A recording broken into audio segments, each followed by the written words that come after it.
Vamos con el tema 4.3, 4.4, que va a ser composición de funciones.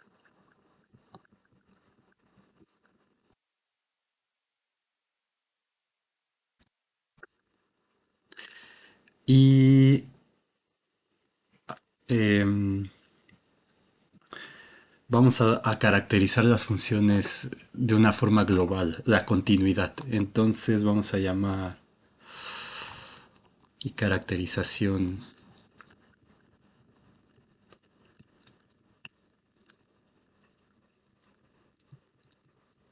de las funciones continuas.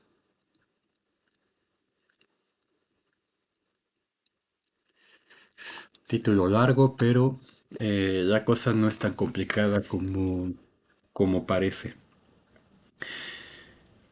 Bueno, entonces, para definir la composición, esto ya lo habíamos discutido en la parte de espacios métricos y espacios topológicos. Entonces, solamente poniendo todo en contexto de un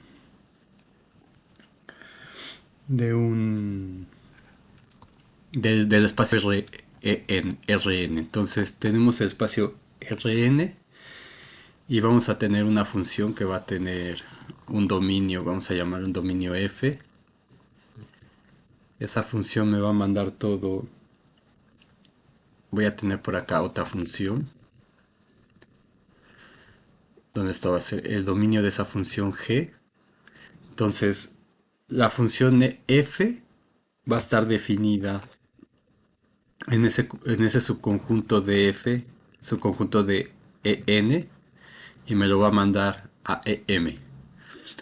Digamos, esto es, vamos a ponerle así, este df está contenido en en y este dg está contenido en em. Entonces la función me manda del dominio de f a una imagen como un subconjunto de em.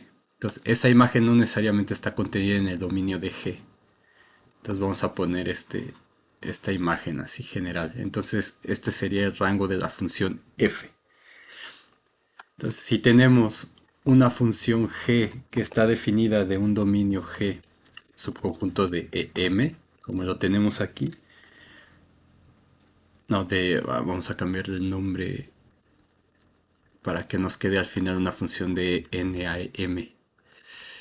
Un dominio EP, vamos a decir. Y eso me lo va a mandar a un subconjunto de EM. Entonces por aquí voy a tener, digamos, la imagen de G.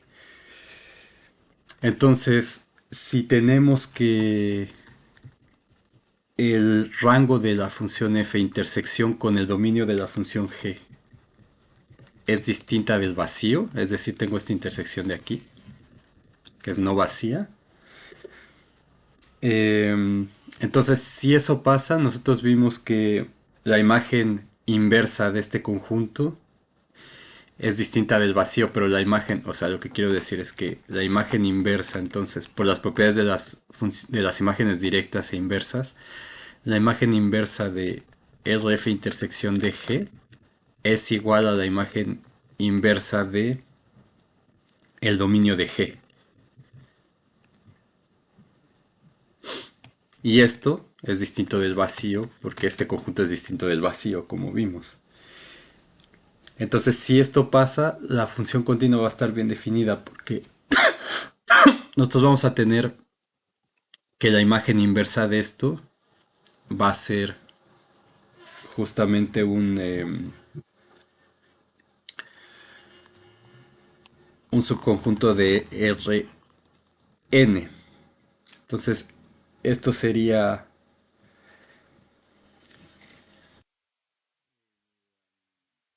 la imagen inversa de G, intersección con el rango de F. Y justamente como esto no puede tomar valores, como ya explicamos en la imagen, cuando discutimos la imagen inversa y directa, esto es exactamente lo mismo que la imagen inversa del dominio de G.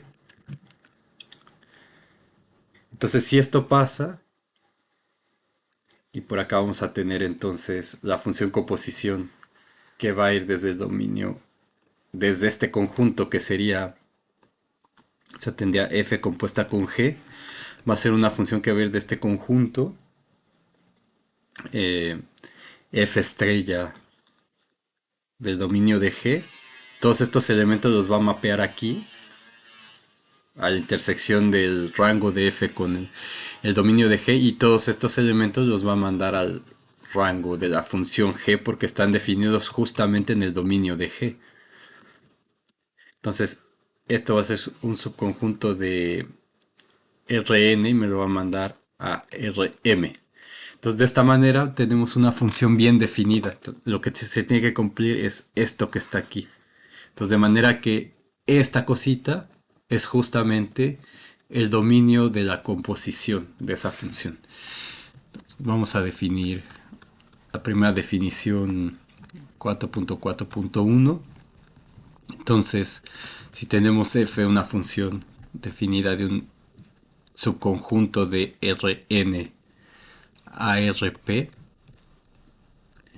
y tenemos una función g definida en un dominio o en un subconjunto de Ep a Rm, y se cumple la condición de que la imagen inversa del dominio de g es distinta del vacío, por lo que ya explicamos, entonces vamos a tener la función f compuesta con g como una función que va de la imagen inversa del dominio de g, subconjunto de Rn a Rm, definida como f compuesta con g de x igual a g compuesta con f de x, donde el dominio de esa función compuesta justamente es la imagen inversa del dominio de g. Entonces esta es la composición de f con g. Entonces, de nueva cuenta, acuérdense, al principio de este tema vimos la notación. Entonces, esto parece, si no tuviera el e en el p y todo esto, parece exactamente, parece que es la definición de función compuesta de funciones de R en R. Y justo, solo que las diferencias es que en este caso en el dominio tengo un vector en Rn, eso me lo mapea en un vector en Rp, y luego el vector en Rp me lo mapea a un vector en Rn. Entonces la composición toma valores, una variable vectorial en Rn y me lo manda una variable vectorial en Rm. Entonces esta cosa, o sea, en vez de escribir todas las componentes, se entiende perfectamente ya con la notación que hemos explicado al principio. Perdón. Entonces vamos a ver un pequeño ejemplo. Ejemplo, entonces vamos a decir que tenemos una función que va de R2 a R3. Y esa la definimos como una función f de x igual a y. Pero aquí este x es un vector en R2, entonces, bueno, perdón, la vamos a definir como f de x igual a x1 menos x2. X2, este no es un cuadrado, acuérdense que son las componentes que pueden ir arriba o abajo. Entonces, x, la componente 2 al cuadrado, no es que es x cuadrado al cuadrado, bueno, esto ya, si han venido siguiendo las clases, no hay problema con eso. O sea, esto es equivalente a poner esto así, en la notación que están acostumbrados con índices abajo para las componentes, es lo mismo. Y es un vector en R3, entonces tiene una componente, no sé, menos x1 vamos a poner. Entonces, este x, o sea, realmente lo que dice esto es que tengo una función f de x1, x2, donde este x es un vector en R2, entonces tiene dos componentes, para ser coherente con lo que dije, x1 y x2, y eso está definida por una f1 de x1, x2, f2 de x1, x2, f3 de x1, x2. Y eso justamente la F1 es x1 menos x2. La F2 es x2 al cuadrado y la F3 es menos x1. Y digamos que tenemos una función g que va de E3, de R3 a los reales. Entonces, esta es una función g de x igual a y1 más y2 más y3, vamos a decir. Entonces, esta función lo que hace es, este número que está aquí es un número real, ya a diferencia de esto, porque es en R. Los valores que toma la función son números reales, números. Pero la variable x que estoy poniendo aquí es una x1, x2, x3. O sea, en realidad tengo g que depende de x1, x2, x3. Y eso, perdón, de y1, y2, y3 en este caso. Así le estoy llamando a la variable. Déjenme borrar aquí. Es la costumbre que tiene uno, pues para no confundir con esto de aquí. Por eso le cambio el nombre simplemente. Le puedo poner, bueno, si le pongo z no, porque la z es para los complejos, como sea. Entonces y1, y2, y3, el y1 más y2 más y3. Entonces si quiero ver que la función está bien definida, tengo que ver que se cumple esta condición de aquí. Entonces vamos a ver eso. Entonces tenemos que, en este caso, el rango de f intersección el dominio de g, el rango de f, lo voy a dejar así tal cual, que serían todos los números reales en realidad como está definido esto, pero lo voy a dejar así en caso de que no sepamos exactamente quién es, pero el dominio de G sí lo conozco, es E3. Entonces la intersección del rango con E3 pues es el rango, y ese rango de esa función podemos ver aquí que es distinto del vacío. Entonces si X es 0, 0, 0, pues al menos tiene ese punto 0, 0, 0 ahí. Entonces esto es distinto del vacío. Entonces eso quiere decir que puedo definir la función f compuesta con g. Si esto no pasa, entonces no puedo definir, tengo que ver cómo restringir el dominio de g para que yo pueda definir la composición de manera correcta.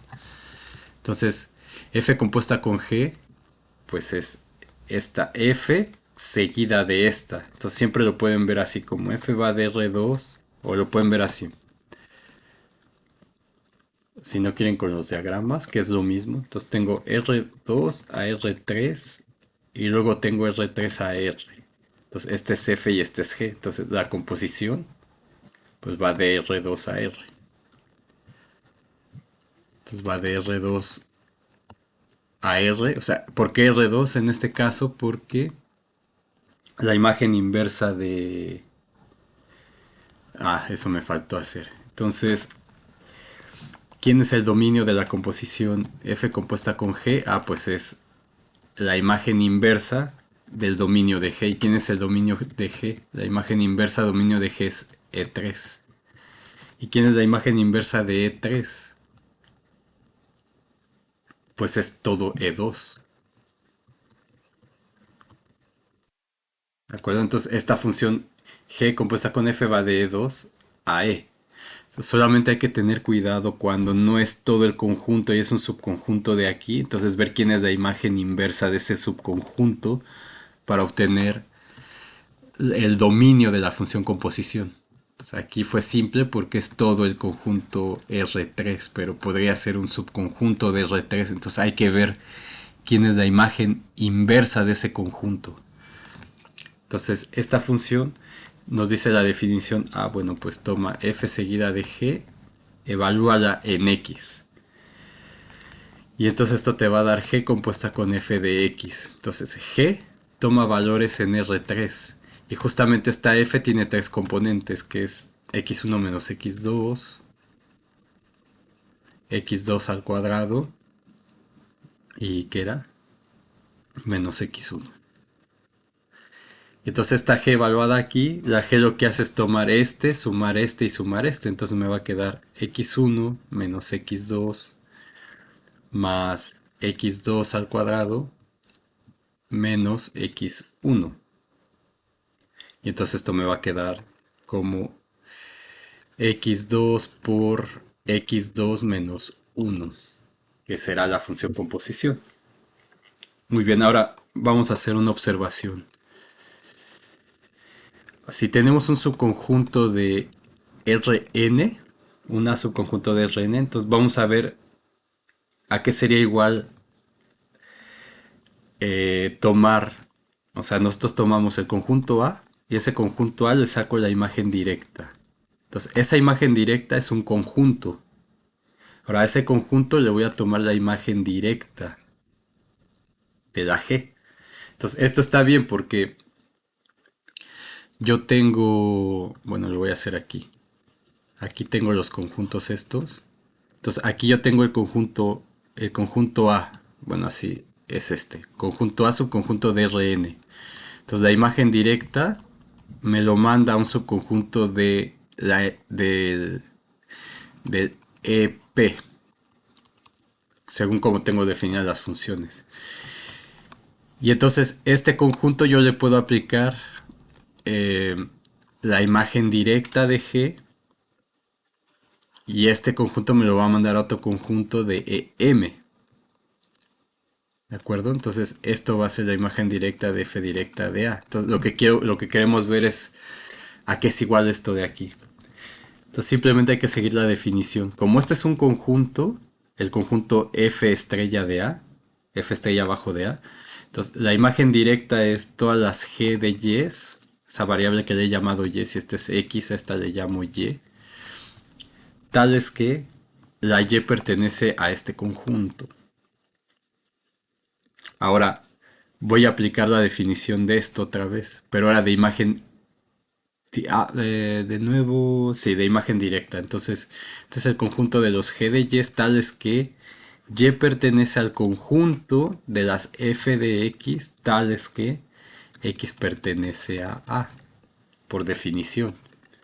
Pero esto lo puedo escribir simplemente como la G de Y, pero Y son las F de X, entonces de F de X tales que X pertenece a A.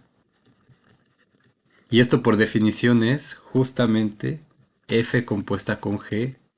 Bueno, me estoy saltando un paso, digamos. Esto sería F compuesta con G de X, tal que X pertenece a A. Y esto justamente es la imagen directa de la composición, aplicada a por definición. Entonces, como esto es para todo conjunto A, esto implica que G compuesta con F, imagen directa, es igual a G, imagen directa, bolita F, imagen directa. ¿De acuerdo? O F compuesta con G, imagen directa de A, es lo mismo que G directa compuesta con F directa de A. Y lo mismo se va a cumplir para la imagen inversa. Entonces, ya no voy a hacer el diagrama porque es similar. Entonces tenemos ahora, si tenemos un subconjunto de EP, entonces yo tengo la imagen inversa de G inversa de B. Bueno, voy a ponerlo. Entonces aquí tengo la función f y aquí tengo la función g. Ah, no, perdón. Entonces aquí sería un subconjunto de m. Entonces yo tengo un subconjunto aquí, un b. Entonces, le aplico la imagen inversa y esto me lo va a mandar aquí. G inversa de b. Y entonces a este le puedo aplicar la imagen inversa otra vez. Y esto me lo va a mandar acá. Entonces quiero ver qué pasa con la imagen inversa de este b respecto a f compuesta con g. Entonces, por definición, este es el conjunto de todas las x's. O sea, este es el conjunto, digamos. Pueden llamar un conjunto a todo este. Entonces, f estrella de A, por definición, son las x's tales que f de x pertenece a ese conjunto A que es g estrella arriba de B. Y ahora de nuevo, esto sería las x tales que ya aplico la definición de la imagen inversa otra vez. Las f de x eh, pertenecen al conjunto de y tales que g de y pertenece a B. Pero esto es el conjunto de X tales que GF, G compuesta con Y, que en este caso son las G de X, las F de X, perdón, pertenecen a B. Y esto justo son las X tales que F compuesta con G, perdón, está en B. Y esto por definición es la imagen inversa del conjunto B. Perdón, la imagen inversa de la composición.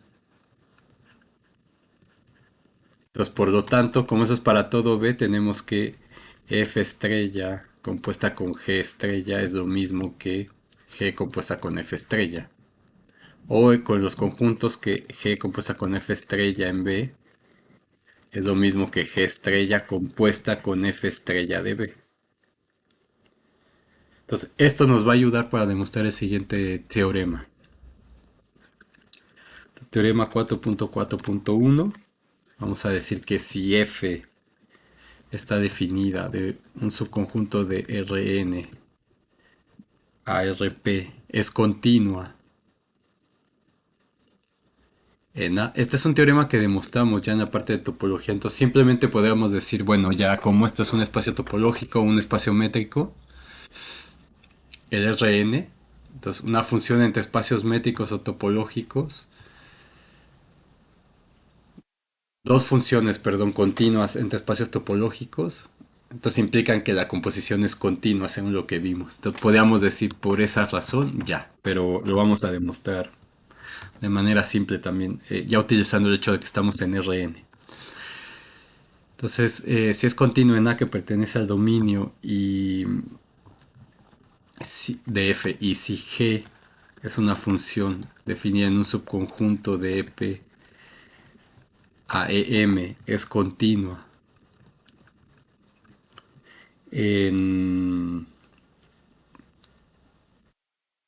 en un punto vamos a llamarle B igual a F de A que pertenece al dominio de G, entonces no es una doble implicación, eso es importante. No es un sí, solo sí. Si esto pasa entonces, F compuesta con G, definida en el dominio, que ya sabemos que es la imagen inversa del dominio de F, vamos a dejarlo así, subconjunto de Rn a Rm, es continua en A. Entonces vamos a hacer la demostración. Repito, pueden revisar la demostración en los espacios métricos que hicimos de esto. Y es exactamente lo mismo. Exactamente lo mismo. Entonces lo que tenemos es... Voy a volver a poner esto aquí. Tenemos aquí el dominio f. Tenemos la función f. Esto me lo manda aquí al dominio de G. Y esto lo manda... Dominio de G intersección con, con el rango de f intersección con dominio de f. Y esto lo manda para acá. Entonces este es RF intersección de G. Este sería el dominio de F compuesta con G. Y este sería el rango de F compuesto con G. O la imagen de F compuesto con G. Ya sin entrar en esos detalles de la intersección y todo eso. Entonces ya sabemos que está bien definida. Entonces pasan estas cosas de aquí. Entonces como F es continua en A. ¿Qué significa eso? Que para toda epsilon, entonces para toda epsilon mayor que 0 existe, vamos a llamarle un delta 1 mayor que 0, tal que la imagen directa de la bola de radio delta 1 centrada en B está totalmente contenida en la bola de radio epsilon centrada en G de B. ¿Sí? Entonces lo que tenemos es que para esta G, como esta G es continua, entonces yo tengo un punto, vamos a decir una, esto me lo manda a un punto B de aquí, que es igual a G de A, a F de A. Y este punto B me lo manda a un G de B. Entonces como G es continua, para toda epsilon que yo tenga aquí, no, amarillo, no, perdón.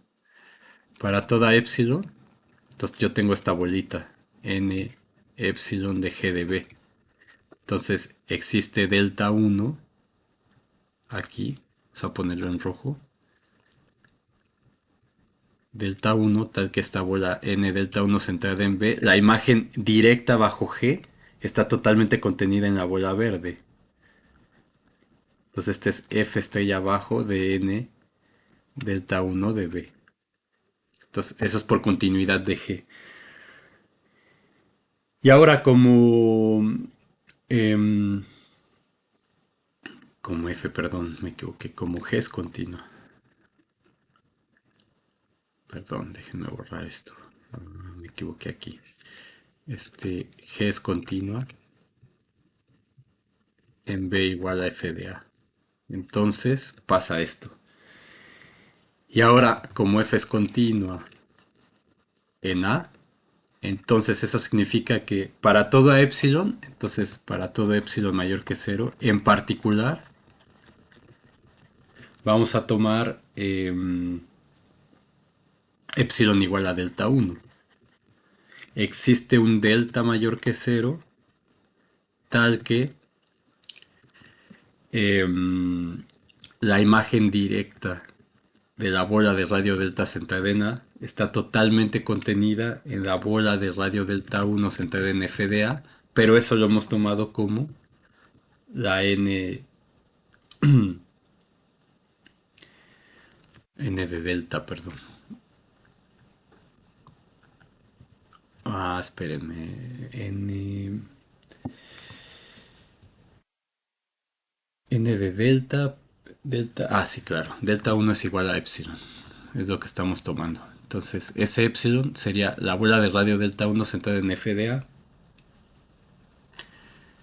que sería N de delta uno centrada en B. Entonces recuerden que estamos tomando, como es para toda epsilon, esa continuidad, estamos tomando epsilon igual a delta uno. Entonces, em, en el diagrama de aquí quiere decir que como f es continua, este A lo manda f de A. Entonces, como es continua, para toda epsilon, en particular para esta bola roja, existe un delta. No puedo usar el amarillo y eso, bueno, el azul. Existe un delta, tal que esta bola de radio delta centrada en A, la imagen directa va a quedar aquí adentro. Bueno, aquí la puse así, pero va punteadita. Entonces, esta es la imagen directa de N delta de A. Va a quedar aquí adentro, es lo que dice la continuidad. Y entonces, ¿qué tenemos? Que como F compuesta de G, imagen directa, por lo que demostramos antes, bueno, y eso en el N delta de A, o sea, en esta bolita azul, va a ser igual a G estrella de F estrella abajo de N delta de A, la imagen directa. Pero esto de aquí está contenido por continuidad de la G. La G de este conjunto está contenida en G estrella de N delta 1 de B. Y esta delta 1 de B está contenida en N epsilon de G de B, como ya vimos. Estamos aplicando lo que ya vimos aquí y aquí.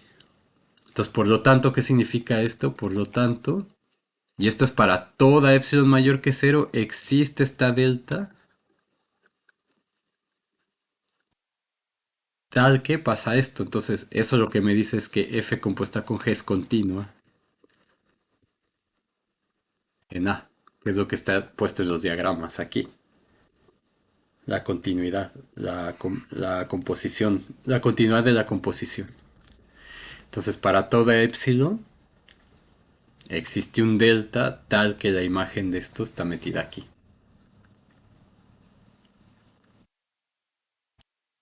Muy bien.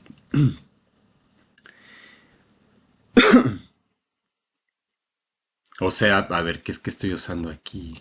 Déjenlo pongo porque puede ser que no sea tan obvio. O sea, nosotros tenemos como la imagen directa bajo F de N delta de A está contenida en N delta 1 de B. Entonces, por lo que nosotros demostramos, este es un conjunto A contenido en B. Entonces, la imagen directa conserva esto del teorema que vimos en la clase pasada, las propiedades, ¿se acuerdan? Entonces, la G estrella abajo de este conjunto está totalmente contenida en la G estrella de este conjunto,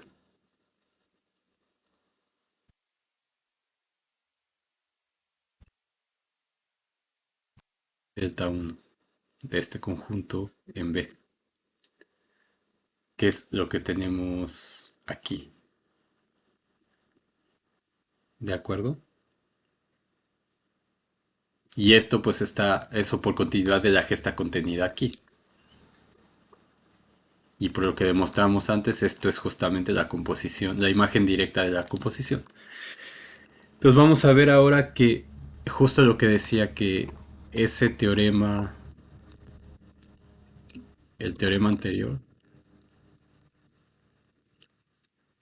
no tiene, o sea, no, el, el converso del teorema anterior no es válido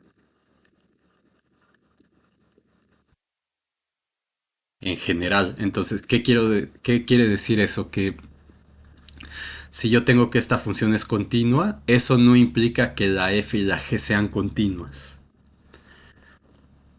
Es decir, si f compuesta con g es continua, eso no implica que f y g sean continuas. Entonces vamos a ver ese ejemplo. Entonces, si yo tengo, por ejemplo, la función f que está definida de R en R, y es de esas funciones raras que veíamos en cálculo uno. Entonces tal que f de x sea igual a uno, por ejemplo, si x está en los racionales, y que valga menos uno si x está en los irracionales. Entonces, la gráfica de esa función que voy a pintar en rojo, aquí tendría menos uno y acá tendría uno. Entonces, en todo lo que vale, todos los números racionales de aquí me los va a mandar al uno. Entonces, aquí tengo un montón de puntitos. Y claro, este es un conjunto numerable, infinito numerable, porque son los racionales. Eso me lo va a mandar a uno. Entonces, ¿cuántos voy a tener? Tantos como números racionales, que son tantos como naturales. Y los irracionales de aquí, en el dominio de la f, me los va a mandar al menos uno. Entonces, por supuesto, aquí la cantidad de puntos es muchísimo más grande que la que está aquí. Entonces, evidentemente, bueno, no evidentemente, esto demostramos en cálculo 2, ¿se acuerdan? Cuando vimos los conjuntos de medida cero y el conjunto de discontinuidades, todo eso, y eso lo debieron ver todos en su curso de cálculo 2. Entonces, esta función no es continua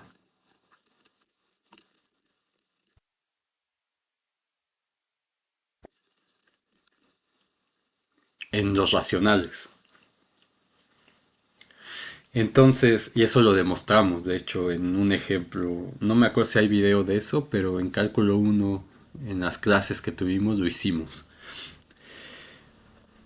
Y entonces, y tenemos la función g de x que sea continua, por ejemplo, la g de x definida de r en r, una g, perdón, definida de r en r, tal que la g sea, bueno, le voy a cambiar la variable y, igual a la y cuadrada, esta es continua. Y entonces, eh, el rango de G, perdón. Si el rango de F intersección con el dominio de G sería rango de F intersección con E, y ese es rango de F y eso es distinto del vacío, evidentemente. Entonces, porque es uno o menos uno, aquí me dice, no es vacío. Y la imagen directa, no, la imagen inversa, ay, perdón, la imagen inversa del dominio de G sería la imagen inversa de E bajo F. Entonces, el dominio de G son todos los reales. La imagen inversa bajo eso serían todos los reales. Justamente solo toma el uno, el menos uno de aquí y eso lo manda a todo R. Entonces yo puedo definir la composición f compuesta con g de x como una función, bueno, f con g como una función que va de en tal que f compuesta con g de x es igual a g compuesta con f de x. Entonces, esto me va a dar primero la g compuesta eh, con uno, o sea, f de x vale uno si x es racional. Entonces sería g compuesta con uno y g compuesta con menos uno si x es irracional. Entonces esto va a ser g de uno es uno al cuadrado. Y g de menos uno es menos uno al cuadrado. Ah, pues eso evidentemente es uno para x racional y también vale uno para x irracional. Es decir, esto simplemente lo puedo poner como uno para toda x que pertenece a E. Entonces, esta es continua. Entonces, esta función compuesta es continua, pero la función, aunque la función g es continua, la función f no lo es. Entonces, no se cumple el recíproco, el converso de ese teorema que vimos.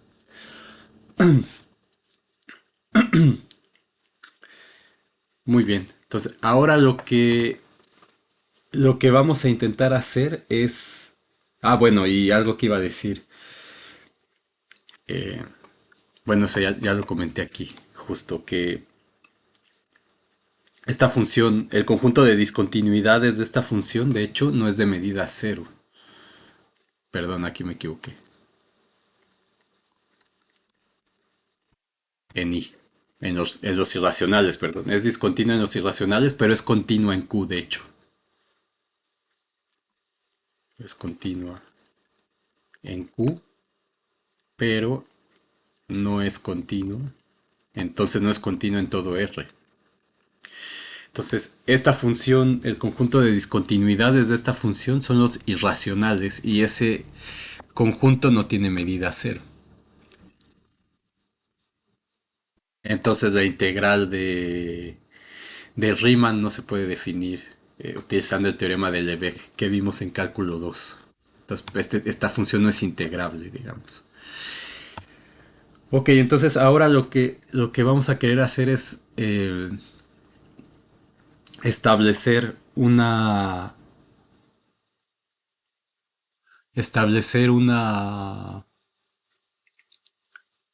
¿Cómo se llama esto? Se me fue la palabra. Establecer una condición en términos de conjuntos para, para, para saber si una función es continua o no. Entonces, más adelante vamos a ver, o sea, la idea es que tomemos un conjunto abierto y que eso se mapee en otra cosa de manera que eso garantice que la función es continua justamente en todo esto. Ahora, eso lo mencioné antes en la parte de topología y también en el video anterior me parece y también en el curso de cálculo, no, en el cálculo uno no porque no había necesidad de hacerlo o no recuerdo. Pero bueno, como sea eso no es parte del temario de cálculo uno. A veces se piensa erróneamente que una función que es continua mapea abiertos en conjuntos abiertos. Y esa idea, ¿por qué la tiene uno? Porque intuitivamente una función continua, puntos que están cerca unos de otros, yo tengo un punto aquí, yo tengo un punto cercano aquí, se van a mapear en puntos que están cerca, que es lo que dice la definición esta con las vecindades que vimos en la parte uno de este tema. Y entonces ese concepto de cercanía tiene que ver con el concepto de vecindad. Entonces si hay un epsilon mayor que cero, tal que suceden esas cosas. Entonces para todo epsilon mayor que cero existe una delta mayor que cero tal que la imagen directa bolita está contenida en la bolita de la epsilon que habíamos tomado antes. Y entre más chiquita sea la epsilon, entonces la delta va a ser, va, la imagen directa de la delta va a quedar todavía más cerquita. Entonces justamente por eso erróneamente se piensa cuando uno está empezando a estudiar estas cosas que las funciones continuas mandan abiertos en abiertos, pero eso no siempre es cierto. Y obviamente tampoco va a mapear cerrados en cerrados siempre. Entonces no podemos decir que una función que mapea abiertos en conjuntos abiertos, o sea, si yo tengo, no puedo decir que una función es continua si mapea conjuntos abiertos en abiertos, porque eso no es verdad. Y tampoco puedo decir que si una función mapea abiertos en abiertos, entonces es continua. Y tampoco puedo decir eso con los conjuntos cerrados, digamos. Entonces, vamos a ver algunos ejemplos para ver cómo, para tratar de encontrar cuál sería la condición que necesitamos pedir para que eso suceda. Entonces, todo esto, digo, si no ven la clase, no van a entender que por qué después de esto me salto a esto de acá. Ya lo expliqué y no lo iba a escribir. Entonces, vamos a dar una función f de x igual a por partes. X, si x va de menos infinito a uno, que valga uno si x va de uno a 2, cerrado, y que valga x menos uno si x pertenece al conjunto 2 infinito. Entonces, esta función es continua, evidentemente, no lo vamos a demostrar, es parte de cálculo uno, aunque podríamos hacerlo con los conceptos que hemos tratado ya aquí. Usando, o sea, todo lo que hemos demostrado para funciones de Rn en Rm se vale para funciones de R en R en el caso trivial n y m igual a uno, evidentemente. Entonces, yo aquí tengo uno, 2, infinito. Y entonces de cero a uno tengo la identidad. De menos infinito a uno la función vale x. Entonces tenemos algo así. La identidad. Bueno, ahí no me va a quedar tan bien. Como que algo así. Entonces, ahí. Entonces aquí vale uno. La identidad. Luego, y tiene un huequito aquí, pero ese huequito se llena con la función constante de uno a 2. Y luego de 2 a infinito es x menos uno, que sería la recta dependiente que pasa por menos uno, perdón. Entonces sería como algo así. Así. Entonces, esa es mi función. Es una función definida de R.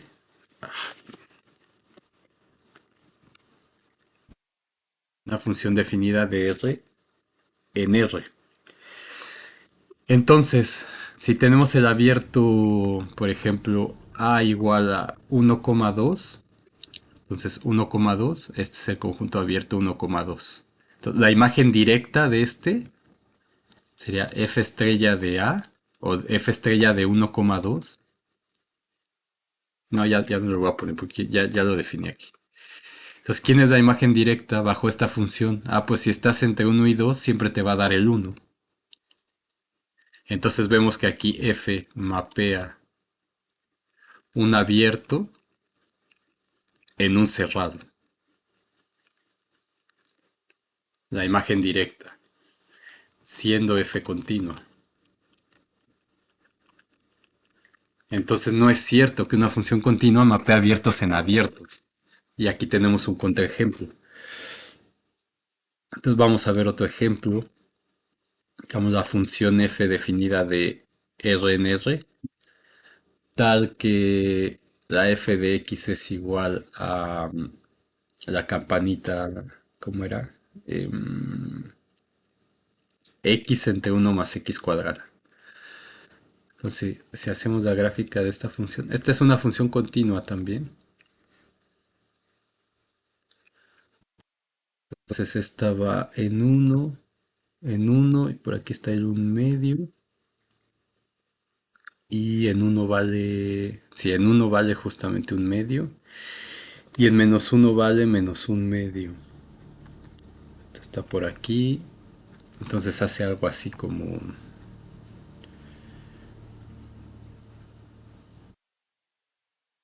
esto. Y luego acá también algo así.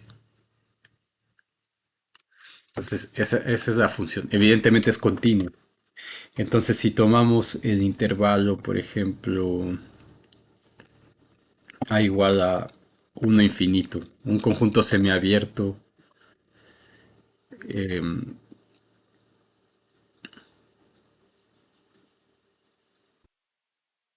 bueno, vamos a ponerlo abierto. El conjunto abierto, uno infinito.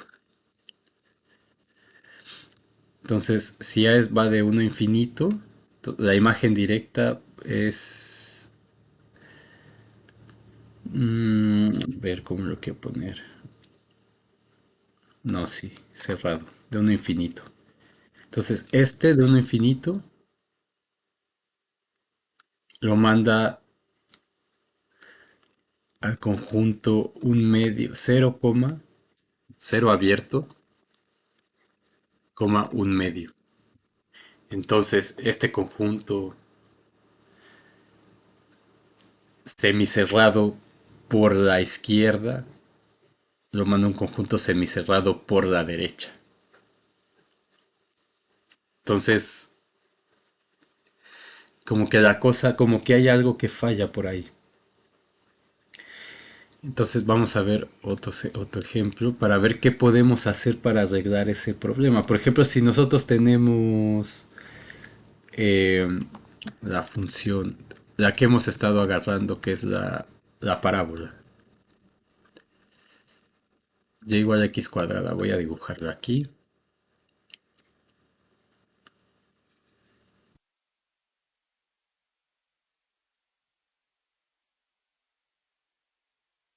o así, y igual a x cuadrada. Entonces, definida de los reales en los reales. Entonces, si tenemos un g que sea, por ejemplo, menos uno a uno abierto. Hemos analizado qué pasa con las imágenes directas, pero vamos a ver qué pasa con las imágenes inversas. Entonces, porque parece que con las imágenes directas no hay nada que hacer. Entonces, vamos a ver qué pasa con las inversas. Entonces, si yo tengo g de menos uno a uno abierto, entonces yo tengo que está definido de menos uno a uno abierto. Y entonces escribimos quién es la imagen inversa de g. Entonces, la imagen inversa de g por definición son todos los x en el dominio de f, tales que f de x, en este caso f de x es x cuadrada, pertenece al conjunto g, o sea, menos 1,1. ¿Y esos quiénes son? O sea, son las preimágenes de esto. Entonces, esto, intersección con el dominio de f, pues me da este de aquí. Y esto proviene de los puntos en el intervalo menos 1, 1. Entonces, en este caso, no hay problema. Tenemos que la f inversa mapea abiertos en abiertos. La imagen inversa, que sería como sí, la imagen inversa. Y si tenemos un cerrado, por ejemplo, h igual a menos 1, 1, que sería este rojo pero cerrado, entonces eso proviene de puntos en menos 1, 1 cerrado. Entonces esto sería los xsn tales que x cuadrada pertenece a menos 1, 1, se lo escribo de manera formal, y esto es menos 1,1. Entonces cerrados los manda cerrados. Muy bien, vamos a ver una modificación de este ejemplo. Entonces, la misma función, pero ahora vamos a hacer lo siguiente. Vamos a tomar un dominio, que el dominio de f sea...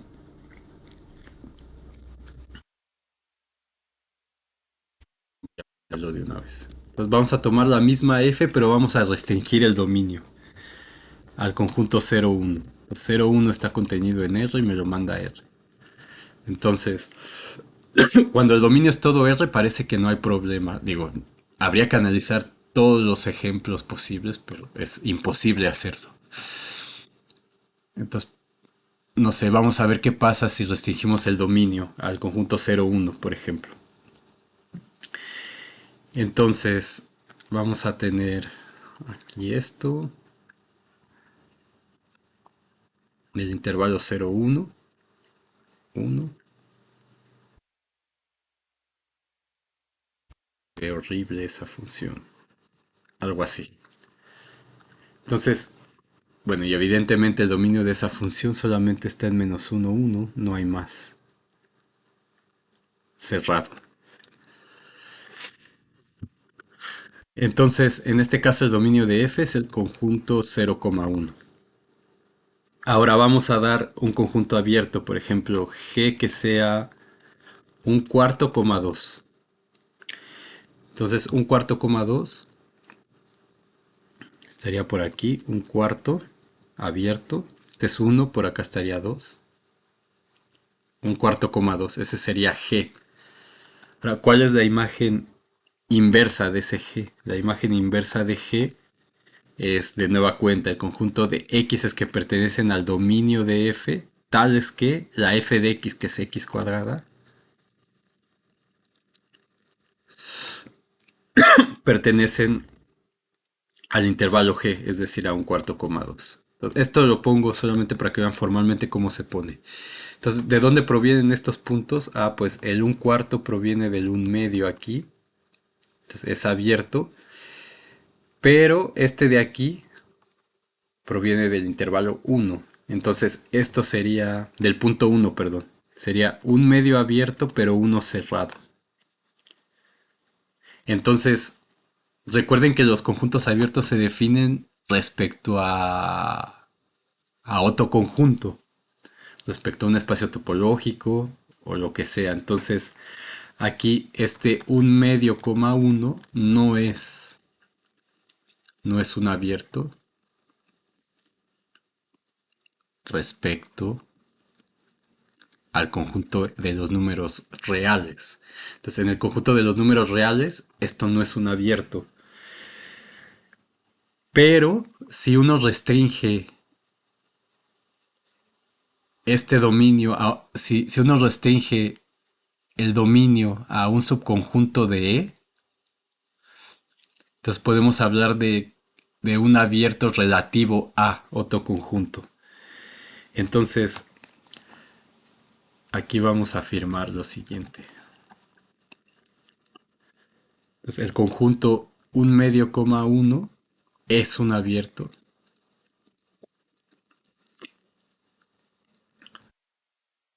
respecto, o es un abierto, ¿cómo se llamaba esto? Es un abierto relativo. Bueno, ahorita me acuerdo. Es un abierto respecto al conjunto 0,1 que está contenido en el espacio R. Y van a decir, bueno, ¿y eso cómo? ¿Por qué? Entonces, sí, es un abierto relativo. Entonces voy a definir lo siguiente. Todavía estamos en el ejemplo, pero aquí en medio voy a definir lo siguiente. Solamente esto es por completes. Entonces, dados X, un espacio topológico, y A, un subconjunto de X, entonces un subconjunto U de A es abierto relativo a, no a todo el espacio, relativo a A, si para toda X que pertenece a ese conjunto existe un abierto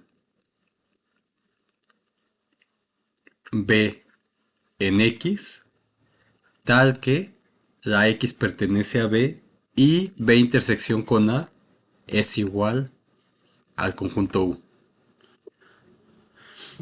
Entonces, ¿qué es lo que tenemos? Que, o sea, tenemos un espacio topológico X. Tenemos un subconjunto de ese espacio topológico, que es A. Y tenemos un subconjunto de ese A, que es U. Entonces, ese subconjunto es abierto relativo a si para toda X en ese conjunto, si para toda X en ese conjunto existe un abierto B en X, tal que X pertenece a ese B y la intersección con A justamente me da todo U. Entonces aquí sería como algo así.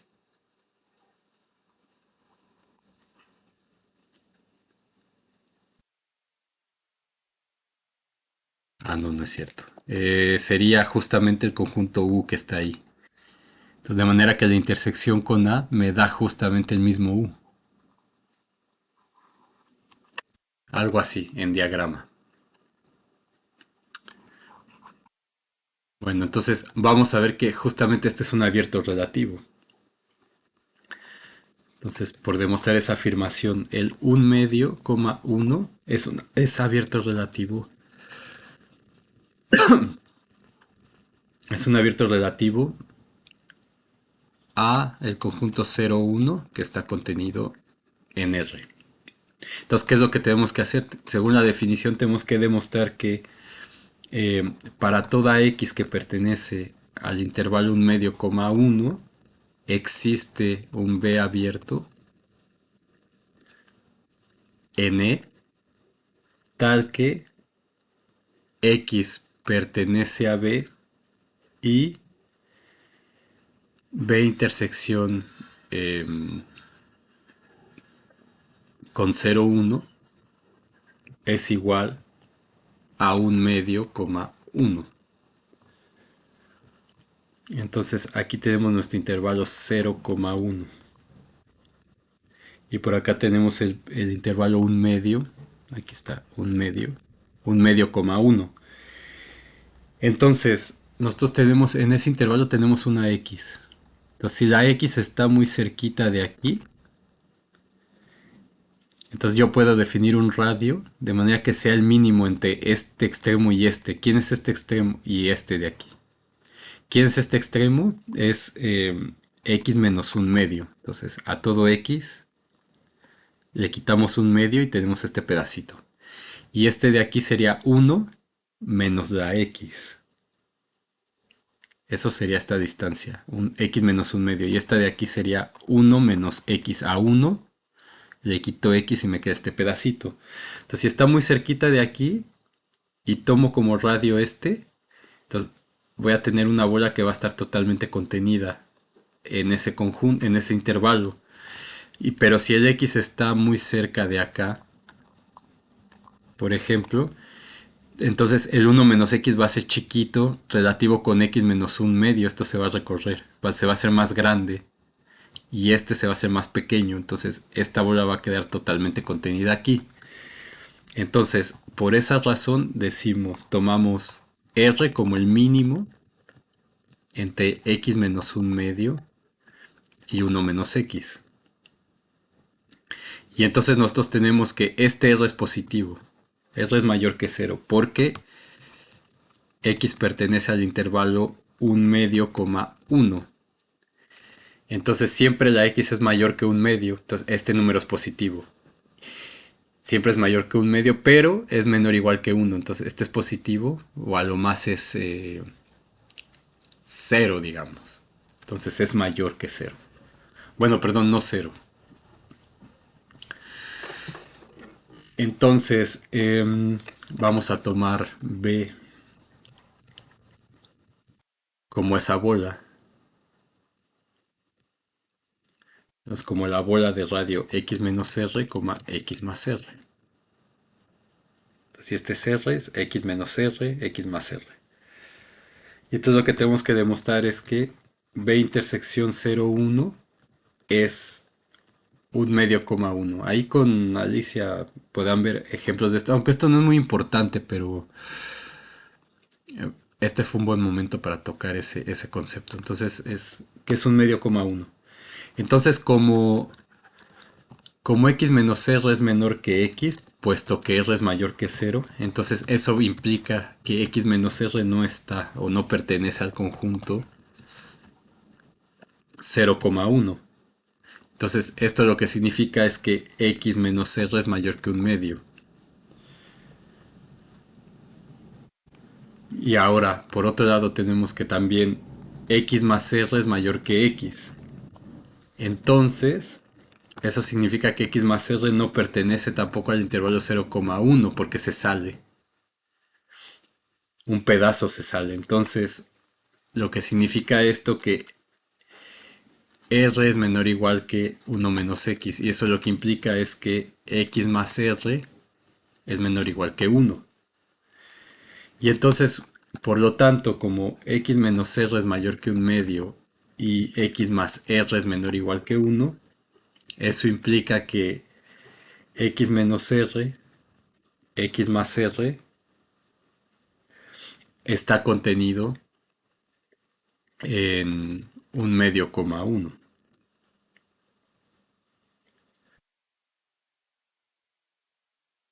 Y entonces, como está contenido aquí, este es el b que tomamos, entonces por las propiedades de los conjuntos, b intersección con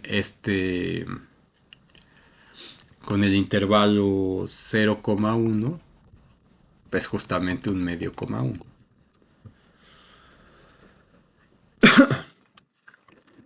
Entonces, otra manera de ver eso es que está más intuitiva, digamos. El dominio de f es 0,1. Entonces, ese es mi conjunto, vamos a decir, mi conjunto universal, que aquí le hemos llamado el A.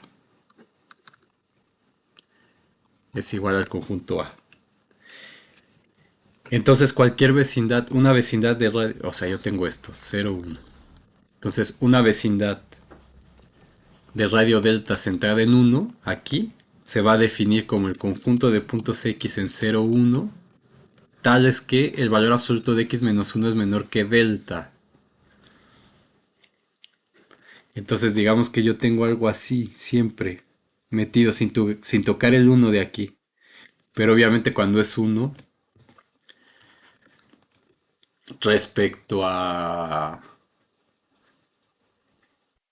Bueno, olviden eso. Entonces, así defino esa vecindad. Entonces, eso, ¿qué significa esto? Que existe un delta mayor que cero tal que la bola de radio delta centrada en uno está totalmente contenida en este intervalo, en el intervalo un medio coma uno. Entonces, esto lo que significa es que uno es un punto interior del intervalo un medio coma uno, y como uno es un punto interior de este intervalo respecto al 0,1, entonces eh, ese un medio coma uno es abierto, porque todos los demás son puntos interiores. El un medio y todo lo que está en medio son puntos interiores.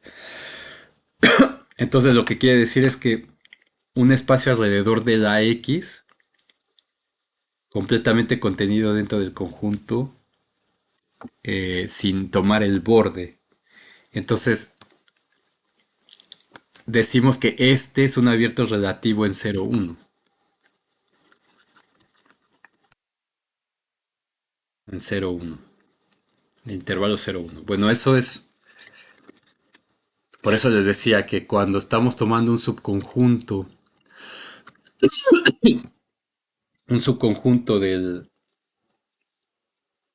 del conjunto original, la cosa se complica. A diferencia del primer ejemplo donde teníamos todos los reales a todos los reales. Pero ya tomo un subconjunto ahí, entonces empiezan a pasar cosas que no queremos.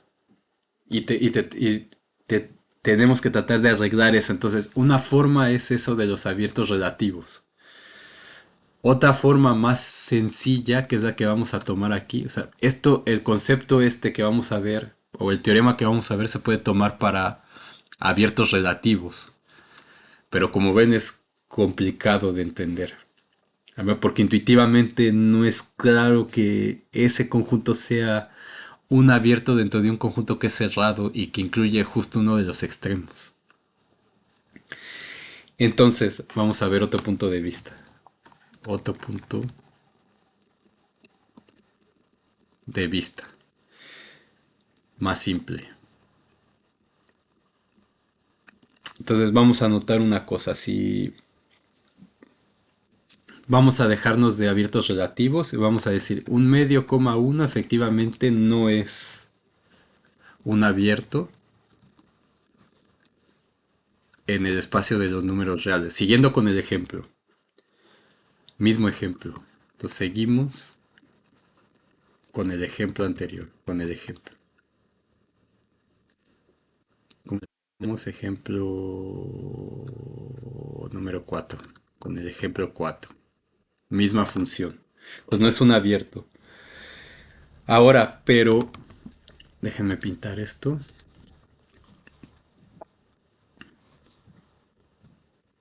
0, 1, 0, 1.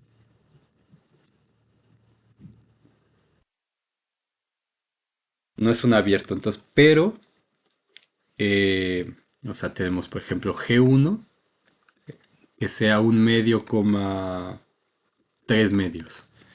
Entonces, ese es un subconjunto de... Y este subconjunto, entonces, tenemos un medio, coma 3 medios. Un medio, hasta el 2 por aquí, 3 medios. Es el conjunto G1.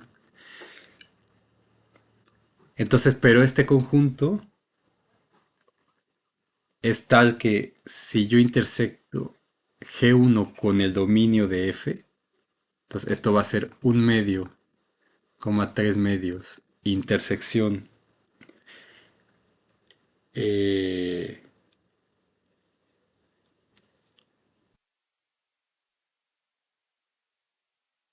a ver, esperen, olviden el diagrama que pinté. A ver, hasta aquí vamos bien. Es un abierto. Entonces, este G1 es un subconjunto de los reales.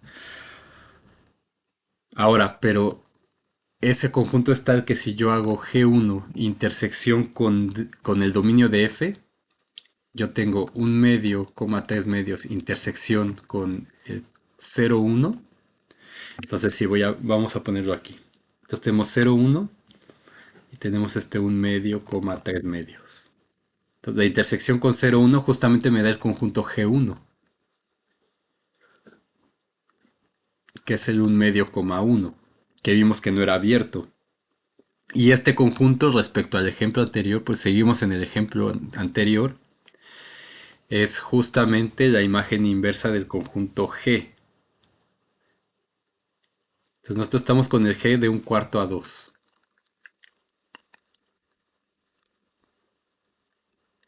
Es el conjunto G.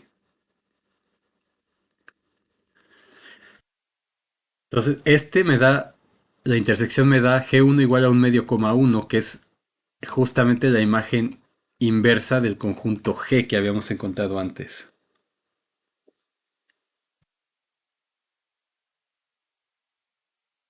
¿Sí? Entonces, este conjunto G1 es un abierto intersección con este. Y eso me da ese conjunto de aquí, que es la imagen inversa de eso. Y similarmente si tomamos un conjunto cerrado, por ejemplo, si tomamos si tomamos el dominio de F como el abierto 0,1, por ejemplo, entonces podemos tomar un conjunto H igual a un cuarto coma 2 cerrado. Entonces la imagen directa de ese cerrado H va a ser el conjunto de puntos que están en el intervalo 0,1. Aquí estoy restringiendo la F 0,1 a R. Pero es la misma F de X igual a X cuadrado. Entonces, y estamos tomando un H igual a un cuarto coma 2 cerrado ahora. Cerrado. El mismo pero cerrado. Entonces solo los X es en 0,1 tales que F de X está en un cuarto coma 2. Y eso justamente es el intervalo un medio cerrado uno cerrado. Perdón, uno abierto, porque ahora es abierto este. Entonces, estos pues no cuentan porque no hay definición con manda puntos donde la función no está definida. Entonces, esto sería el conjunto un medio, coma uno. Entonces, todo esto viene de un medio abierto. Y todos estos puntos me los va dando acá, acá, acá, acá, hasta que llego a este, me lo manda aquí. Ya después de este, no hay nada, porque la función no está definida ahí. No está definida ahí. Entonces, este no es un conjunto cerrado, evidentemente. Entonces se puede ver se puede ver como un cerrado relativo o como la intersección de D o como la intersección del dominio de F con algún H1, H1 cerrado. Entonces, por ejemplo, si yo tomo H1 igual a un medio para que me dé justamente este que quiero, un medio, y acá puede ser lo que sea, no sé, 100. Entonces, este conjunto es tal que DF intersección H1 es igual a 0,1 intersección un medio, coma 100.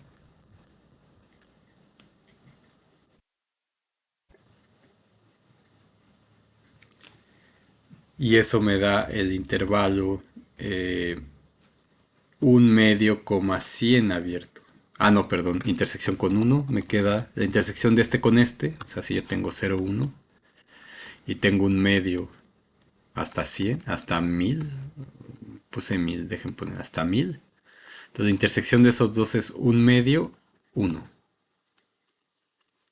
Entonces puse un conjunto tal que me da eh,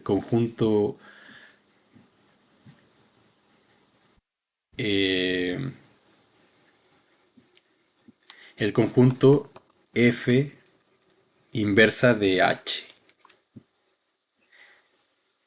Y entonces en ese caso, hay un conjunto cerrado aquí, tal que la intersección me da ese conjunto que es la imagen inversa de H. Y la función es continua. Entonces con esto, cuando está restringido el dominio, podemos salvar y entonces establecer el siguiente teorema. Con todo lo que hemos aprendido ahí, vamos a ver el teorema 4.4.2. Entonces tenemos f definida de un dominio, como no solo tenemos la f, vamos a llamarle un dominio D, de Rn. Esto es parte de la tarea, por ejemplo, entonces Rm, continua, es continua en todo D, sí, solo sí, para todo abierto G de EM, según el ejemplo que vimos, existe un abierto G1. Entonces, ese G es el que estábamos tomando como un cuarto coma 2. Entonces, si para ese abierto existe un G1 abierto de EN, de aquí, que es este G1 tal que la imagen inversa de G es igual a G1 intersección D, entonces este vamos a llamarle 1. Entonces, la función es continua en D si solo si para todo abierto en Rm existe un abierto en Rn tal que la imagen directa de G es igual a G1 intersección con D. O equivalentemente,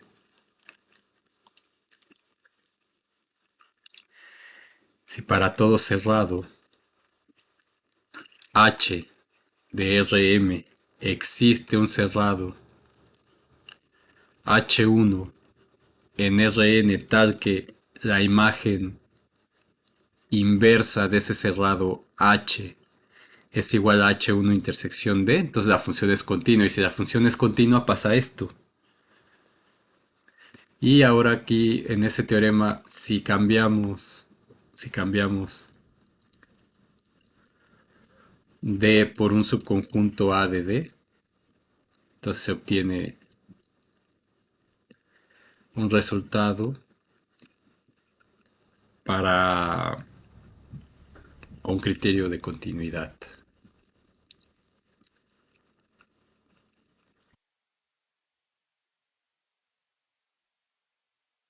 de F en A. Entonces van a decir, bueno, ¿y esto para qué? Al final les voy a decir para qué nos va a servir este teorema. Entonces vamos a demostración. Entonces vamos a demostrar uno primero. No, vamos a demostrar uno. Entonces vamos a demostrar que F, si F es continua, en D sí, solo sí, se cumple uno. Entonces vamos a demostrar la ida. Entonces vamos a suponer que F es continua. Es continua en D. Y vamos a dar un abierto en Rm. Un abierto. Entonces, como una observación, aquí voy a poner en azul por algo que voy a decir ahora. Lo voy a poner aquí. Si la imagen inversa de G es vacío, entonces el teorema se sigue. Trivialmente. ¿Por qué? Porque si esto es vacío, el vacío es abierto. Pues el vacío es abierto. ¿Y por qué es abierto? Porque Rn es un espacio topológico.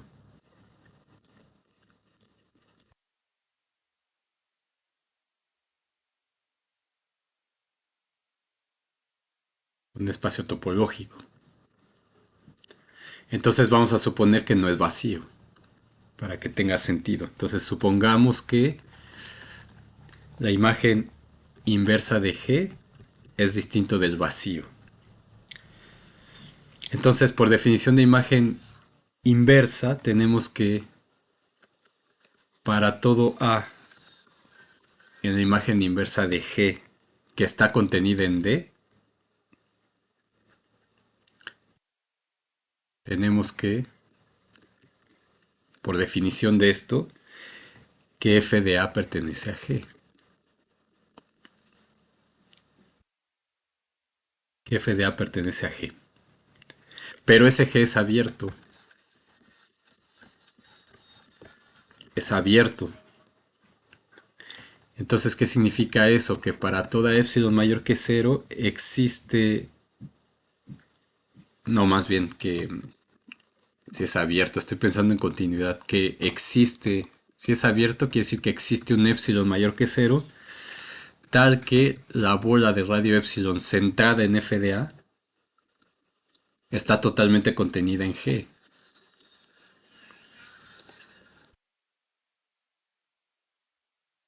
¿De acuerdo? Entonces, ¿qué tenemos hasta ahora? Tenemos nuestro dominio, tenemos nuestra función f, se me lo manda el rango de f. Entonces, estamos suponiendo que bueno, tenemos un punto A aquí y eso lo manda un punto f de A acá. Entonces, estamos suponiendo que tenemos un conjunto G abierto. Entonces tenemos un conjunto abierto G. Conjunto abierto G. Y entonces estamos suponiendo que la imagen inversa de ese G es distinta del vacío.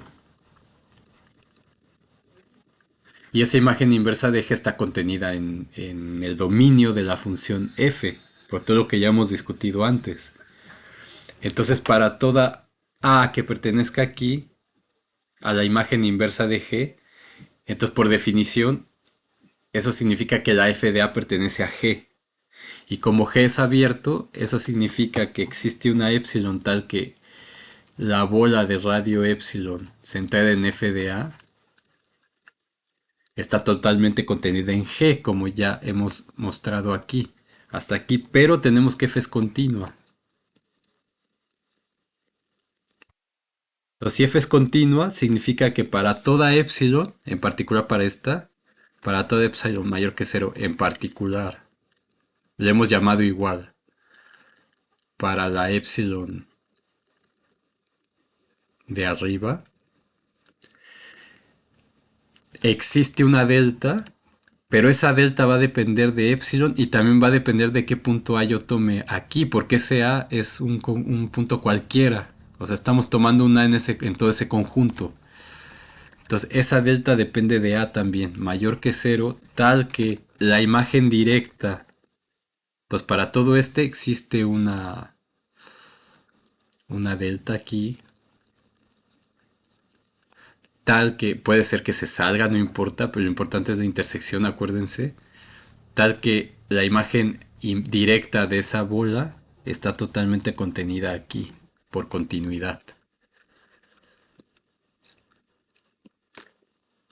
Entonces está que la imagen directa de n delta A, de hecho, el resultado es sencillo de probar, de hecho, con todo lo que ya hemos aprendido. Está contenida en la bola de radio epsilon centrada en f de A.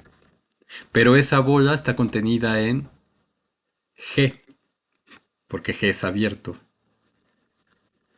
Entonces lo que tenemos es que la imagen directa de la bola de radio delta, ya no le voy a poner epsilon A, pero depende de epsilon y A, centrada en A, está contenida en G. Ahora, nosotros vimos que, aquí por acá le voy a poner como un asterisco, que si A1 está contenido en A2, entonces eso implica que la imagen directa de A1 está contenida en la imagen directa de A2, respeta contenciones. Entonces de aquí yo puedo tener que em, la imagen inversa. Ah, sí, pero aquí quiero para la imagen inversa. Bueno, da igual. Bueno, así. Y también que si B1 está contenido en B2, entonces la imagen inversa de B1 está contenida en la imagen inversa de B2.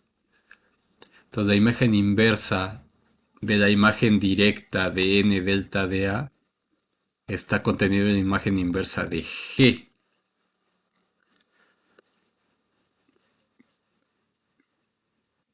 Como dice eso, ¿cierto? Y entonces ustedes pueden demostrar como ejercicio, y que no me acuerdo, creo que no lo puse en la tarea, que la imagen inversa de la imagen directa del dominio de F es igual al dominio de F.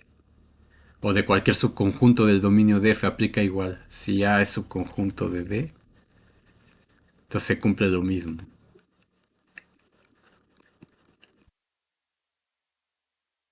¿De acuerdo? Y lo mismo si hago este primero y este después, pero este aplicado a la B, o sea que F estrella abajo de F estrella arriba de B es igual a B. Entonces, eso lo pueden demostrar. Entonces, eso significa la,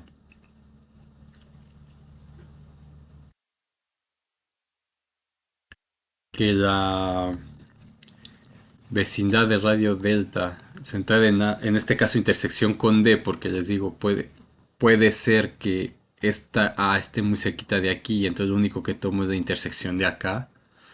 Eso ya lo hemos discutido. Por esto de aquí está contenido en la imagen inversa de G.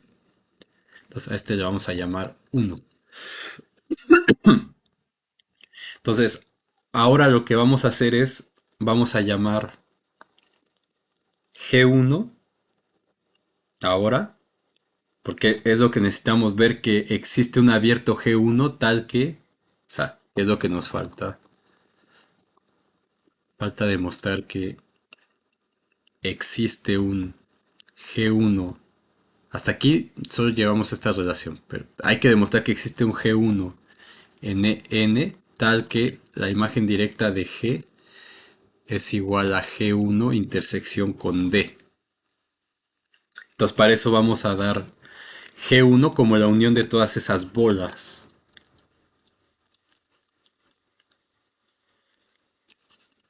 de radio delta epsilon que depende de A, por eso es importante aquí, centrada en A. Entonces, ¿qué es lo que estamos tomando? El G1 aquí, nosotros teníamos esto. Entonces tenemos el A y tenemos esas bolas de radio delta. Entonces el A puede variar y las bolas también. Entonces estamos tomando la unión de todas esas aquí en el dominio de G, en el dominio de F.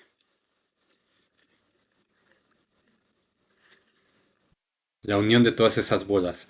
Ahora, todas esas bolas es la unión de abiertos, porque ya demostramos que las bolas son conjuntos abiertos. Y también demostramos que la unión de abiertos es abierta, porque estamos en un espacio topológico. De hecho, lo demostramos en específico para Rn, pero en general, como es un espacio topológico, entonces, la unión arbitraria de abiertos es abierta. Entonces, ¿cuántos puntos hay? Pues una cantidad no numerable, ¿de acuerdo? Entonces, ese es nuestro conjunto que vamos a tomar. Y es un conjunto abierto, ese es el G1 que queremos que esté aquí. Ahora hay que ver que se cumple esto. Entonces, para ver que se cumple esto, hay que ver que dado un punto aquí, está acá. Y que un punto acá está aquí. Entonces, por demostrar que f estrella de G está contenido en G1 intersección D y que G1 intersección D está contenido en f estrella de G. Entonces, si X vamos a hacer la primera, ¿cómo le pongo ya muchos números? Bueno, se va entendiendo con lo que voy hablando. Entonces, esta vamos a demostrarla primero. Entonces, si X pertenece a f estrella de G, eso significa entonces que X pertenece a G1. ¿De acuerdo? Si X pertenece a G, a la imagen inversa de G, ¿dónde está? Entonces, el X pertenece a G1, porque G1 es la cubierta con todas las bolas que cubren a la imagen inversa de G. Y entonces eso significa que, trivialmente esto, que F inversa de G está contenido en G1. Y ahora, pero, también tenemos que F estrella de G está contenida en D también. Entonces, si este está contenido en G1 y este está contenido en D, eso quiere decir que está en la intersección. Entonces está aquí, pero esto es decir, está aquí en G1 y está en D. Entonces F estrella de G está contenido en G1 intersección D. Entonces ya tengo una. Ahora vamos a ver la otra. Entonces vamos a dar un elemento X en G1 intersección D. Entonces, ¿qué significa eso? Que X pertenece a G1 y que X pertenece a G. Pero si X pertenece a G1, eso significa que G pertenece a la unión. Es decir, que G pertenece a una de estas bolas para alguna A. Entonces, eso significa que X pertenece a N delta de epsilon A, centrada en A, para alguna A.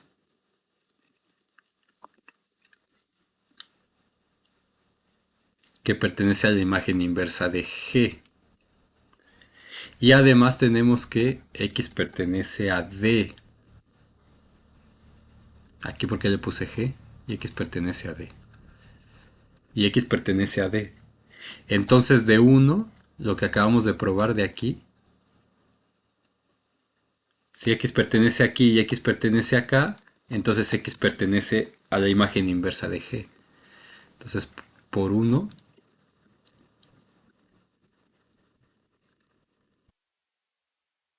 X pertenece a... O sea, a ver, vamos a ponerle mejor así.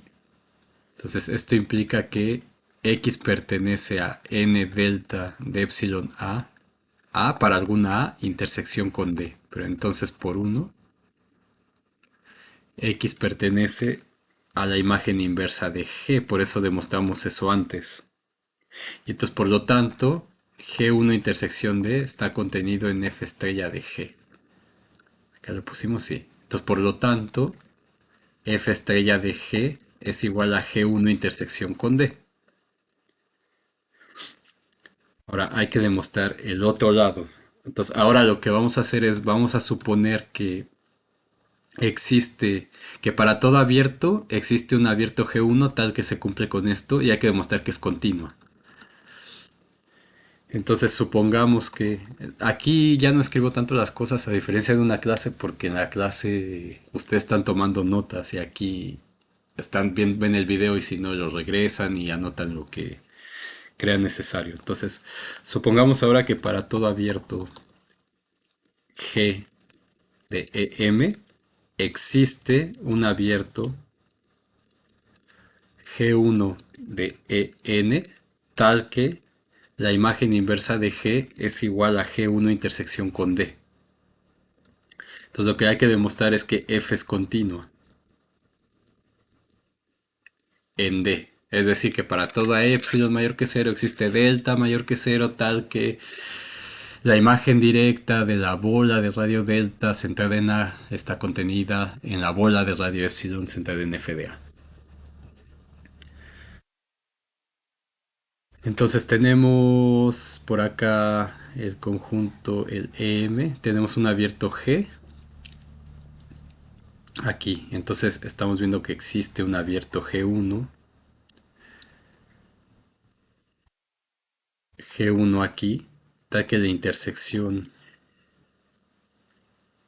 G1, tal que la intersección G1 intersección con D es justamente la imagen inversa de G. Entonces todo esto lo estoy mapeando acá. Entonces vamos a dar un... Vamos a poner esto aquí así. Entonces vamos a dar un A en ese G1. En D, perdón. Vamos a dar un A en D. Sea A que pertenece a D. Entonces como A pertenece a D, para toda epsilon mayor que cero, la bola de radio epsilon centrada en F de A es abierta. Entonces, como G es abierto, como que G es abierto aquí, entonces existe, eh, ¿cómo lo ponemos? Sea que pertenece a D. Entonces, como G es abierto, para toda epsilon mayor que cero existe delta mayor que cero tal que... Ah, no, no es cierto, no es cierto. Como G es abierto, es que no quiero poner tanto para no confundir.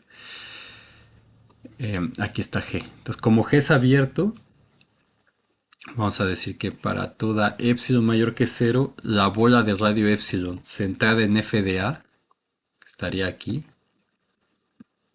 centrada en F de A,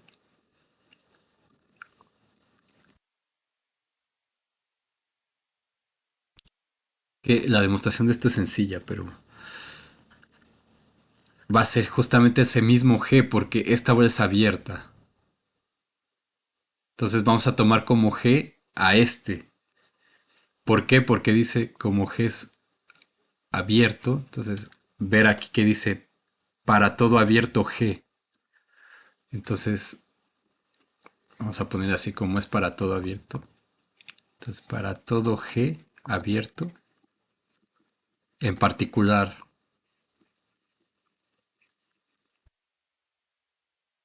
vamos a escribir así. Entonces para todo G abierto de EM, en particular, como es para todo, vamos a tomar uno. En particular, para n epsilon de f de a igual a g, esto es un abierto, entonces eso implica que a pertenece a la imagen inversa de n epsilon centrado en f de a, por definición de imagen inversa. Y entonces, y por hipótesis, existe un abierto G1 en EN, un abierto G1 en EN, tal que la imagen directa de esta bola justamente es igual a G1 intersección con D. Entonces, esto justamente es F inversa de N epsilon de F de A, por hipótesis. Ahora, como A pertenece a G1 abierto, entonces existe un delta que depende de epsilon mayor que cero, tal que la bola de radio delta centrada en A está contenido en G1. Eso es porque G1 es abierto. Entonces existe esta bola centrada ahí porque es abierto. Y como N delta de A, que es intersección con D, perdón, como este está contenida aquí, esa va a estar contenida justamente porque N delta está contenido en G1. Entonces, eso va a estar contenido, esta intersección va a estar contenida en G1 intersección D. Pero G1 intersección D, por hipótesis, es F estrella de N epsilon de F de A. Ahora, como de esa propiedad que teníamos, que si A1 está contenido en A2, entonces la imagen directa de A1 está contenida en la imagen directa de A2, lo vamos a usar aquí. Y lo que tenemos es que, entonces, la imagen directa de N delta intersección con D está contenida en la imagen directa de la imagen inversa de n epsilon de f de a. Pero eso si lo demuestran, me da igual a n epsilon de f de a, que es lo que había puesto acá en estas propiedades en rojo. Y entonces, ¿qué me dice esto? Entonces, esto lo estamos mandando aquí. Que f estrella está contenido aquí.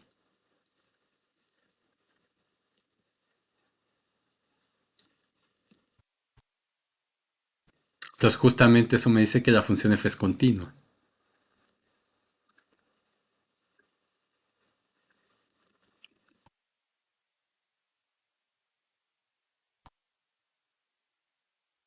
En a, y como a es cualquier punto de d,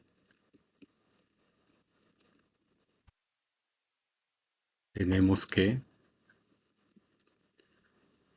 f es continua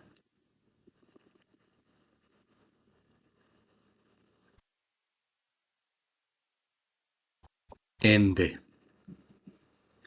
Entonces ahora resta demostrar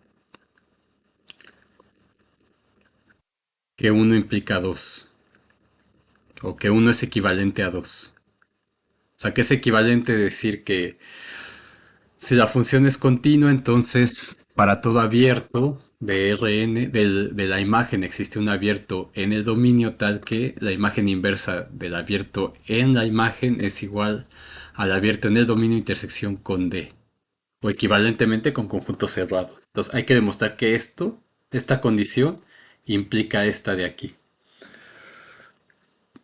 Entonces para eso vamos a probar la ida.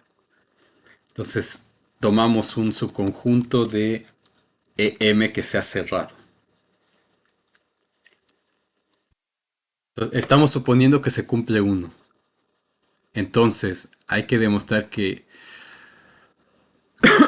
para todo cerrado H hay que construir un cerrado H1 tal que cumpla con esto, tomando esto como hipótesis. Entonces vamos a dar un cerrado. Entonces como H es cerrado, por definición su complemento es abierto. Ese le voy a llamar G. Su complemento es abierto. Y entonces como es abierto, este, por la condición uno que se cumple, eso significa que existe un abierto G1 de Rn tal que la imagen directa de ese abierto de H complemento es igual a G1 intersección D. Ahora, pero nosotros vimos por las propiedades de imagen inversa, la imagen inversa de el complemento, en este caso de HC, va a ser el dominio de F menos el complemento de este conjunto. Entonces menos F estrella de H complemento. Eso es por las propiedades de imagen inversa, el último teorema que vimos en la sección anterior. Y ahora usando la propiedad de que la diferencia de A es A intersección el complemento, entonces esto de aquí es D intersección F estrella de H complemento. Entonces lo que tenemos es que como esto es igual a esto, entonces F estrella de H complemento es igual, bueno ya eso lo tenía, entonces esto es G1 intersección D, es lo mismo que D intersección F estrella de H complemento.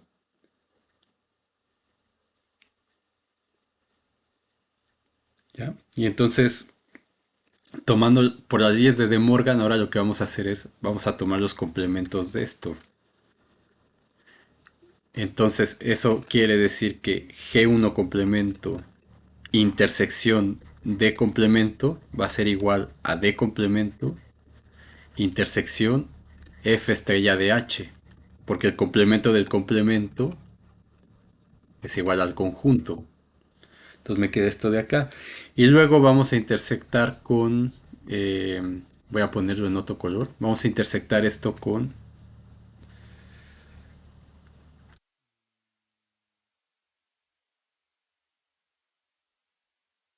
Ah, perdón, pero aquí cometí un error. Las leyes de De Morgan hacen eso, sí. G1 complemento, unión. Cambia la intersección por la unión. Entonces, cambia la intersección por la unión. Y ahora lo que vamos a hacer es vamos a tomar esto y lo vamos a intersectar con D. Con D. Entonces intersectamos esto con D. Da igual de qué lado sea, es lo mismo. Entonces por las leyes distributivas esto me queda D intersección G, D intersección eh,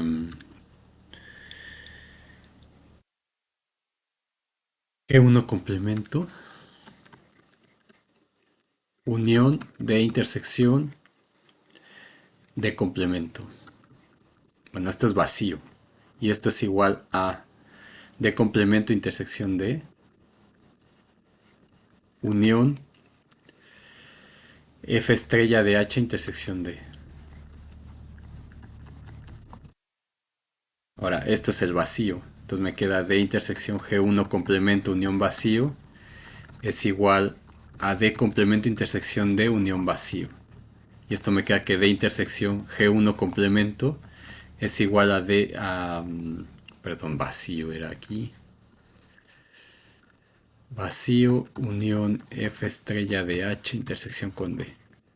Es igual a D intersección F estrella de H. Entonces la intersección es conmutativa. Y entonces como F estrella de H está contenido en D y H1 es igual a G1 complemento cerrado, entonces lo que tenemos es que F estrella de H intersección con D es justamente F estrella de H, porque este está contenido aquí, en D. Entonces la intersección es F estrella de H justamente.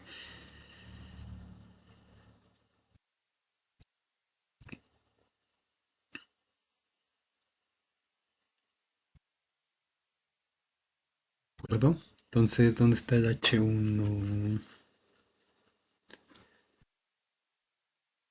F de H, G1. Entonces tomamos H1 como G1 de C, sí. Entonces, perdón, aquí sería, me equivoqué aquí. Entonces, sí, esto está bien. Entonces, F estrella de H intersección D es igual a F estrella de H. Entonces, F estrella de H es eh, H1 intersección D. Entonces, F estrella de H es igual a H1 intersección con D. Entonces aquí F estrella es de intersección G1 complemento, perdón. O sea, como F estrella está contenido en D, entonces la intersección de D con F estrella pues es F estrella. Y esto sigue igual, es D intersección G1 de C. Entonces le llamamos a G1 de C le llamamos H1, que es cerrado. Entonces me queda que F estrella de H es igual a... Aquí pueden cambiar, no importa. D intersección con H o H1 intersección con D, como se tenía. Y entonces con eso se ha demostrado que uno implica dos y el inverso es análogo. Eso ya se los dejo a ustedes. Solamente hay que cambiar, hay que intercambiar los papeles de H y G y de H1 con G1. Entonces, ¿a qué me refiero con eso? Que si H es cerrado, entonces en la demostración tiene que ser abierto y si G es abierto, entonces ahora se toma cerrado, etcétera. Entonces, hacerlo para la tarea. Entonces, prácticamente les hice todo. Entonces, ¿este teorema para qué va a servir? Nos va a ayudar para ver la continuidad. Continuidad, este teorema sirve, es útil para ver la continuidad de la función inversa de un mapeo abierto uno a uno, que es lo siguiente que vamos a ver. También sirve para demostrar que una función continua mapea compactos en compactos. Y también va a servir para demostrar que una función continua mapea conexos en conexos.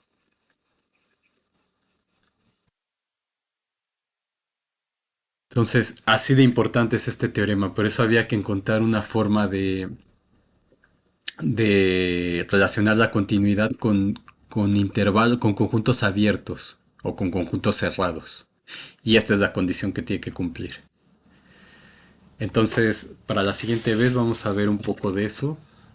Y con esto ya pueden hacer más de la tarea, prácticamente ya toda, quitando los últimos 3 o 4 ejercicios.